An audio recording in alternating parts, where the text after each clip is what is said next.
G'day mates, my name is Kangaroo Kylie and truth be told I am a little bit sad today because my chooks have been practicing social distancing. So I thought I would make my own clucking chickens and show all you folk how to do it at home too.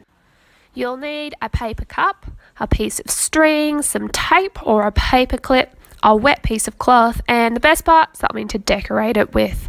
All you have to do is poke a hole in the bottom of the cup. A responsible adult might want to do that part. Then you thread the string through, tie a nice big knot at the end, attach your tape or paper clip so it can't go back through the hole, and then decorate your chook. Here's one I prepared earlier. Now, I've got my piece of wet cloth. We're going to give this a go.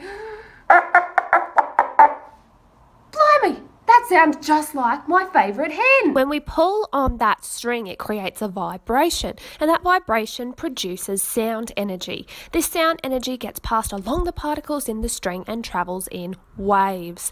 Once the waves reach the cup, the air inside the cup also begins to vibrate, and that creates the loud clucking sound that we hear with our ears. The best part about this science activity is that you can try it with all different kinds of containers.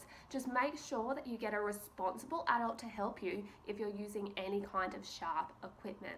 And remember, if you are going to do your own investigations from isolation, make sure you let me know how you go in the comments below. See you next time.